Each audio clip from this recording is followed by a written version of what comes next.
ఓం శ్రీ గురుభ్యో నమ. అంగారకాయ విద్మహే శక్తిహస్తాయ ధీమహే తన్నో భౌమ ప్రచోదయాత్. ఓం శ్రీ మాత్రే నమ.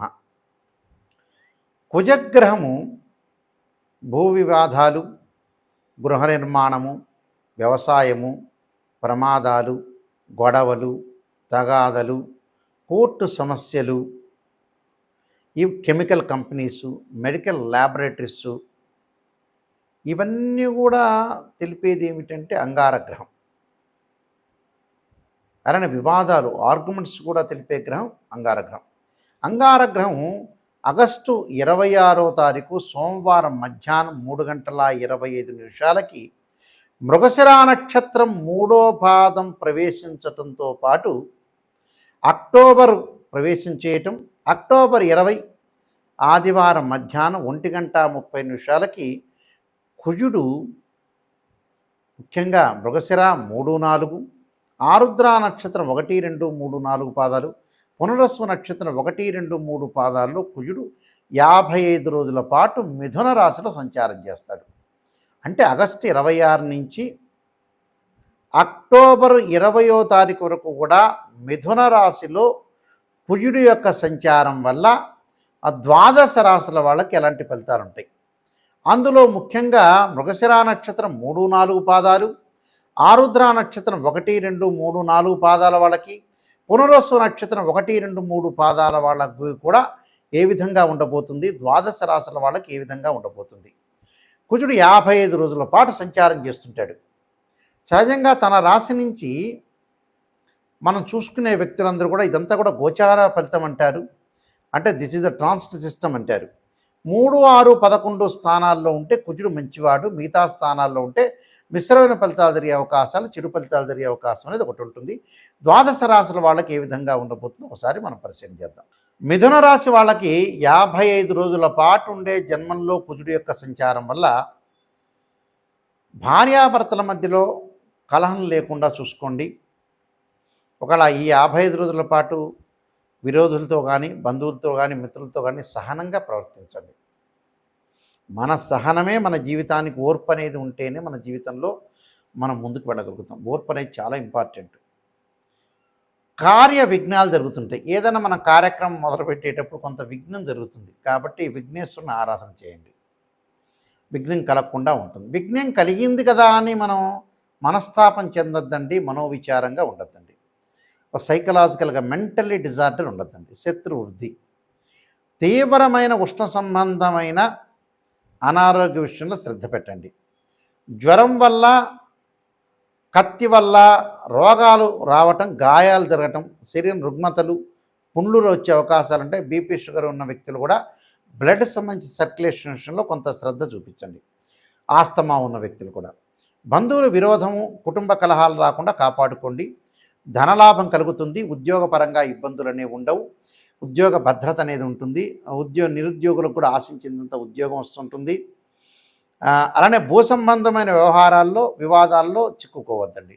ఏదైనా భూ సంబంధమైన వ్యవహారాలు ఉంటారు, రియల్ ఎస్టేట్ వ్యక్తులు ఉంటారు. ఒక ప్లాట్ చూపిస్తుంటారు. చూపించిన తర్వాత ఆ కొంటాడు, నిజంగా ప్లాట్ మంచిదైనా కూడా రకరకాలుగా గొడవలు జరుగుతున్నాయి. వాటిల్లో గొడవలకి వీళ్ళు ముందుకు వెళ్ళకూడదు. మెడికల్, న్యాయవాదులకు కూడా కొంత ఇబ్బందులు కలుగుతుంది. అంటే మానసికంగా ఆందోళన కలుగుతుంటుంది. అండ్ డాక్టర్స్ కానీ వీళ్ళు కొద్దిగా శ్రద్ధ పెట్టాలి. న్యాయపరమైన చిక్కులు రాకుండా కూడా చూసుకోవాలి. భార్యాభర్తల మధ్య భేదాలు, ఏదో రకమైన ఆలోచన సరళి అనేది లేకుండా ఉండాలి. అంటే ప్రతిదానికి ఆలోచన చేయాలి, తప్పు లేదు. కానీ దీర్ఘంగా మరీ ఆలోచన చేయటం వల్ల కూడా మనస్తాపం చెందే అవకాశాలు ఒకటి ఉంటాయి. ఇలాంటి విషయాలు శ్రద్ధ పెట్టాలి. అలానే సంబంధ బాంధవ్యాలు కలుపుకునేటప్పుడు కూడా వివాదాలు లేకుండా కాపాడుకోండి. వివాహ సంబంధాలు కూడా 1, 2 సంబంధాలు తప్పిపోయి 3వ సంబంధం కలుస్తుంది. దాంతోపాటు ప్రయాణాలకి మటుకు అతివేగం అనేది పనికిరాదు. తీర్థయాత్రలకు వెళ్తారు, నీటి మీద కానీ సముద్రం మీద కానీ కొంత శ్రద్ధ వహించండి. అంటే మనం తీర్థయాత్రలకు వెళ్ళి నీటి మీద స్నానం చేస్తుంటాము, తీర్థయాత్రలకు స్నానం చేస్తుంటాం. కుటుంబ కలహాలు కానీ, ఉష్ణ సంబంధమైన ఆరోగ్యపరంగా అనారోగ్యం అవుతుంది కాబట్టి కొంచెం మజ్జిగ తాగటం, కొంచెం ఆయుర్వేద రెమెడీస్ అనేవి కూడా పాటించాలి. జ్వరం రాకుండా కాపాడుకోండి. అధిక శ్రమ అనేది చేయొద్దండి. శ్రమ చేయొద్దు అంటే బద్ధకంగా ఉండొద్దని కాదు. కొద్దిగా రోజుల్లో 1, 2 రోజులు రెస్ట్ తీసుకోవటం చేసుకోవాలి. అన్ని సీక్రెట్స్ అంతా కూడా పక్కన ఉన్న వాళ్ళకి చెప్పొద్దండి. మీ రహస్యాలు తీసుకెళ్ళి అధికారులకు చెప్పి ఉద్యోగ భద్రత తగ్గుతుంటుంది. ఉద్యోగం పరంగా మీకు ఇబ్బందులు గురయ్యే అవకాశాలు ఒకటి ఉంటాయి. కాబట్టి ఇబ్బందికరమైన వాతావరణాన్ని మీరు తెచ్చుకోవద్దండి. ఇబ్బందికరమైన వాతావరణం తెచ్చుకుంటే కూడా మనకి కొద్దిగా పరిష్కార మార్గం ఎక్కడ దొరుకుతుందో మళ్ళీ మనం ఆలోచన చేయాల్సి వస్తుంది. వివాదాలు వద్దు. అలానే కాలనీల్లో కానీ బంధుమిత్రులతో కానీ మిత్రులతో కానీ మితభాషగా ఉండండి. ఎక్కువగా అతిగా మాట్లాడొద్దండి. అతిగా మాట్లాడటం వల్ల మాట్లాడకూడదంటే మాట్లాడకూడదని కాదు, కొద్దిగా మాట్లాడండి ముందుకు వెళ్ళండి. అంటే మన లైఫ్ స్టైల్ని ఒక డిజైన్ చేసుకోవాలి, లైఫ్ స్టైల్ అనేది మార్చుకోవాలి. ఎవరితో కూడా difference of opinions, friends and రిలేటివ్స్తో కూడా డిఫరెన్స్ ఆఫ్ ఒపీనియన్స్ లేకుండా కొద్దిగా శ్రద్ధ పెట్టి ముందుకు వెళ్తే మనకు గుడ్ రిజల్ట్స్ వచ్చే అవకాశం డెఫినెట్లీ. ఈ రాశి వాళ్ళందరూ కూడా అంగారకుడి యొక్క అనుగ్రహాన్ని మనం ఎప్పుడూ కూడా పొందాలంటే కొన్ని మార్గాలు ఉన్నాయి. వేదాల్లో చెప్పినట్టుగా అంగారకుడి యొక్క జపం చేసుకోవాలి. ఏం జపం చేయాలి? అంగారకుడి యొక్క గాయత్రి మంత్రం ఉంటుంది, అంగారకుడి యొక్క శ్లోకము ఉంటుంది. మంగళవారం రోజున ప్రాతకాలంలో కానీ ప్రదోష కాలంలో కానీ చేయాలి. ఏ మంత్రాలు చేయాలి?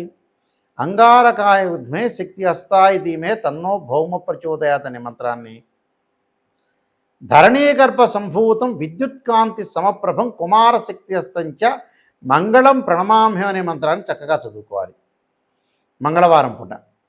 అంటే ప్రతి మంగళవారం కూడా 21 సార్లు కానీ 27 కానీ 54 కానీ 108 సార్లు కానీ చదవటం చాలా మంచిది. ఒక మంగళవారం రోజున మనం చేయాల్సిన పని ఏమిటి అని అంటే రాహుకాలంలో దీపం పెట్టాలి. ఒక మంగళవారం చక్కగా ఎప్పుడు పెట్టాలి? కుజహోర ఉంటుంది ప్రాతకాలంలో, కుజహోరలో పెట్టడం ఒకటి. కందులతో చేసిన ఏదైనా సరే ప్రసాదాన్ని తయారు చేసి ఒక దేవాలయాన్ని ఇచ్చి మంగళవారం రోజునే మనం తయారు చేయాలి ఇంట్లో. మంగళవారం రోజునే ఆ దేవాలయంలో ప్రధాన అర్చకులకు ఇవ్వాలి. వాళ్ళందరూ కూడా వితరణ చేస్తారు, వాళ్ళందరూ కూడా ప్రసాదం అనేది పంచుతుంటారు. అది ఒక వారం చేయాలి. మరొక వారం ఏం చేయాలి? అంగారక స్తోత్ర పాలన చేయాలి. రుణబాధలు తగ్గుతుంటాయి, ఆరోగ్యపరంగా ఇబ్బందులు జరుగుతున్నాయి, ప్రమాదాలు తగ్గే అవకాశాలు ఉంటాయి. కోర్టు సమస్యల పరిష్కారం కాని వ్యక్తులు కార్తవీర్యార్జున యొక్క మంత్రాన్ని చదవాలి. అదే మంగళవారం రోజున కుబేర మంత్రాన్ని కూడా చదువుకోవచ్చు. అంటే ధనపరంగా ఇబ్బందులు ఉన్నోళ్ళు, చిక్కులు ఉన్నోళ్ళు. ఓం యక్షాయ కుబేరాయ వైశ్రవణాయ ధనధాన్యాధిపతే ధనం ధాన్యం సమృద్ధిమే దేహిమే దాపై స్వాహ అనే మంత్రాన్ని చక్కగా చదువుకోండి. అంటే ఇవన్నీ కూడా చదువుకోవాలి.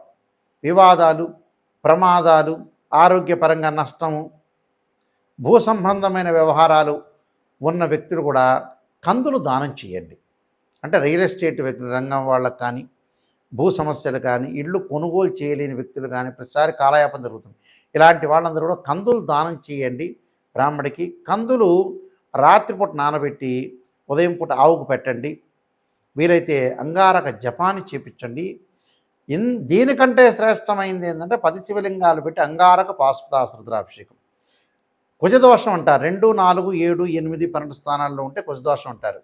కుజదోషం ఉండి వివాహం కాని వ్యక్తులు కూడా అంగారక జపము, అంగారక పాశుపతాశ్రుద్రాభిషేకం చాలా పవర్ఫుల్. 10 శివలింగాలు పెట్టి అంగారక హోమం చేయాలి. అలానే కందులు దానం చేయాలి. ఎర్రని వస్త్రంలో కందులు పెట్టి దానం చేయటం. అంగారకుడి యొక్క అభిషేకాన్ని చెరుకు రసంతో చేయండి. అంటే చెరుకు రసం, పండ్ల రసంతో అభిషేకం చేస్తే చాలా మంచిది. నేను చెప్పిన ప్రక్రియలన్నీ కూడా ఒక్కొక్క వారంలో ఒక్కొక్కటి చేస్తూ ఉండండి.